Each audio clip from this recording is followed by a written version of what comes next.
यदि आंकड़ों की माने तो 17 जनवरी 2023 तक भारत ने दुनिया के सबसे अधिक आबादी वाले देश के रूप में चीन को पीछे छोड़ दिया है। यूनाइटेड नेशंस द्वारा बताए गए आंकड़ों के अनुसार यह केवल 2025 तक होने की उम्मीद थी, लेकिन भारत की तीव्र जनसंख्या वृद्धि ने अनुमानों को समय से पहले ही पार कर लिया। जनसंख्या वृद्धि की इतनी तीव्र दर के साथ बड़ा सवाल यह है कि क्या हमारा देश भारत पर्याप्त भोजन और पोषण के साथ बढ़ती जनसंख्या को बनाए रखने के लिए तैयार है। जिस दिन भारत दुनिया की सबसे अधिक आबादी वाला देश बना, उसी दिन महाराष्ट्र अंडों की कमी के लिए सुर्खियों में था, क्योंकि राज्य को प्रतिदिन 1 करोड़ से अधिक अंडों की कमी का सामना करना पड़ रहा था। आपको बता दूं, महाराष्ट्र भारत के प्रमुख अंडा उत्पादक राज्यों में से एक है और यहाँ पर अंडों की कमी का असर देश के अन्य हिस्सों में अंडों की कीमतों पर पड़ता है। न सिर्फ महाराष्ट्र, दुनिया के कई देशों ने पिछले 2 वर्षों में इसी तरह के अंडों की कमी का सामना किया है। अंडों की इस कमी का कारण काफी हद तक अत्यधिक संक्रामक एवियन इन्फ्लुएंजा के कारण बड़े पैमाने पर पोल्ट्री को मारने और कोविड महामारी के कारण सप्लाई चेन के टूटने को जिम्मेदार माना जा सकता है। 2050 तक ह्यूमन पॉपुलेशन के 9.7 बिलियन और 2100 तक 10.4 बिलियन तक बढ़ने की उम्मीद के साथ यह समस्या और भी बदतर होने की उम्मीद है। तो क्या दुनिया भर में अंडों की इस कमी को एक तरह से प्रोटीन की कमी की शुरुआत माना जा सकता है?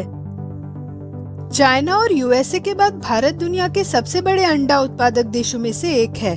फिर भी वर्तमान में भारत के कुछ राज्य अंडों की भारी कमी का सामना कर रहे हैं। अंडों की बढ़ती कीमतें विशेष रूप से चिंता का कारण है, क्योंकि अंडे कई लोगों के लिए प्रोटीन का प्राथमिक स्रोत हैं। National family health survey reports 2019-20 के अनुसार 74% भारतीय परिवार अंडों का सेवन करते हैं। आपूर्ति सीमित होने के साथ अंडों की कीमत पहले से ही बढ़ रही है। पिछले 1 साल में भारत में अंडों के थोक मूल्यों पर लगभग 25% की वृद्धि हुई है। अंडों की मौजूदा कमी और कीमतों में लगातार बढ़ोतरी के साथ देश की न्यूट्रिशनल सिक्योरिटी यानी पोषण सुरक्षा एक बड़ी चिंता का विषय है। पिछले 20 वर्षों में भारत में प्रति व्यक्ति अंडे की खपत दुगनी हुई है। इसके अतिरिक्त प्रोटीन के अन्य स्रोत जैसे मांस, मछली और प्लांट प्रोटीन उपलब्ध तो है, पर अंडे की तरह सुलभ नहीं है। अंडों की मौजूदा कमी प्रमुख रूप से एवियन फ्लू के प्रकोप और कई राज्यों में हाल फिलहाल में हुए भारी बारिश, बाढ़ और सूखे जैसे कारकों का मिला जुला असर है। क्योंकि टेम्परेचर, रेनफॉल और ह्यूमिडिटी में बदलाव ऐसे वातावरण बना सकते हैं जो कुछ एवियन इन्फ्लुएंजा वायरस के प्रसार के लिए अधिक अनुकूल है। ऐसे में वह परिवार जो प्रोटीन के प्राथमिक स्रोत के रूप में अंडों पर निर्भर हैं, उनके लिए अपनी पोषण संबंधी आवश्यकताओं को पूरा करने के लिए पर्याप्त मात्रा में खरीदारी करना चुनौतीपूर्ण हो सकता है, जिससे और अधिक न्यूट्रिशनल इनसिक्योरिटी पैदा हो सकती है। अंडों की मौजूदा कमी और एवियन फ्लू के प्रकोप का समाज के मध्यम और गरीब वर्गों पर बुरा प्रभाव पड़ सकता है, क्योंकि जैसे जैसे अंडों की उपलब्धता घटेगी, वैसे वैसे अंडों की कीमतें बढ़ती जाएंगी। गांव में लोग छोटे स्तर पर अपने घरों में मुर्गियों को पालते हैं, जो ग्रामीण बच्चों और गर्भवती महिलाओं के लिए पोषण का एक मूल्यवान स्रोत होता है। ऐसे में अगर अंडों की कीमतें बढ़ती हैं, तो लोग अतिरिक्त पैसा कमाने के लिए अंडे बेचने के लिए दबाव महसूस कर सकते हैं, जिससे ग्रामीण बच्चों में कुपोषण की समस्या और भी गंभीर हो सकती है। इसके अतिरिक्त हो सकता है लोगों को दूसरे भोजन विकल्पों को तलाश करने के लिए मजबूर होना पड़े, जो उनकी आहार संबंधी आवश्यकताओं को पूरा करने के लिए कम पौष्टिक होते हैं।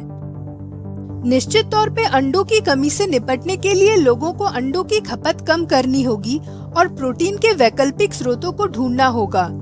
तो क्या ऐसे में कीड़े इसका एक संभावित समाधान हो सकते हैं? Food and agriculture organisations of United Nations 2013 से कीड़ों को प्रोटीन के भविष्य के स्रोत के रूप में बढ़ावा दे रहा है। जहां 50 ग्राम अंडे से 13 ग्राम प्रोटीन मिलता है, उतनी ही मात्रा में कीड़ा पाउडर 35 ग्राम प्रोटीन दे सकते हैं। आमतौर पर कीड़े सूक्ष्म पोषक तत्वों और आयरन से भरपूर होते हैं। पारंपरिक प्रोटीन स्रोतों की तुलना में कीड़ों के फायदों के बारे में अक्सर बताया गया है कि कीड़े कन्वेंशनल एनिमल प्रोटीन का एक स्थायी विकल्प हैं। कीड़ों को ऑर्गेनिक साइड स्ट्रीम्स से लेकर छोटे डिब्बे तक विभिन्न प्रकार के सबस्ट्रेट्स पर पाला जा सकता है। इसके अलावा कीड़े शॉर्ट जनरेशन टाइम और सिंगल साइकिल में large number of offspring produce कर सकते हैं, इसलिए वे प्रोटीन संकट को दूर करने के लिए पूर्ण प्रोटीन विकल्प हैं। परंतु ध्यान देने वाली बात यह है कि plant based protein source soybean और अन्य पौधों के रहते कीड़ों को ही प्रोटीन का ऑल्टरनेटिव क्यों माना जा रहा है? तो इसका जवाब ये है कि कीड़ों के कंजम्पशन में ऐसे कई फायदे शामिल हैं जो प्लांट प्रोटीन कंजम्पशन से बेहतर हैं। जैसे कीड़ों का उत्पादन अधिक एनर्जी एफिशिएंट है, कीड़ों के उत्पादन में इकोलॉजिकल और कार्बन फुटप्रिंट भी लो है और इसके लिए मिनिमल रिसोर्स की रिक्वायरमेंट होती है। Richest source of plant protein कहे जाने वाले सोयाबीन की तुलना में कीड़ों में कई ऐसे एसेंशियल एमिनो एसिड्स होते हैं जो प्लांट प्रोटीन से नहीं मिल सकते। इसके अलावा कीड़ों में फैट एंड मिनरल्स जैसे जिंक, कॉपर एंड आयरन प्रचुर मात्रा में पाया जाता है, जिनकी अक्सर प्लांट बेस्ड प्रोटीन डाइट्स में कमी होती है। परंतु महत्वपूर्ण बात यह है कि इंडिया में कंजम्पशन के लिए इंसेक्ट फार्मिंग अभी एक नया उद्योग है और इसके अलावा कीड़ों को भोजन के रूप में स्वीकार करने के लिए सांस्कृतिक और मनोवैज्ञानिक बाधाओं को दूर करना भी एक बड़ी चुनौती है।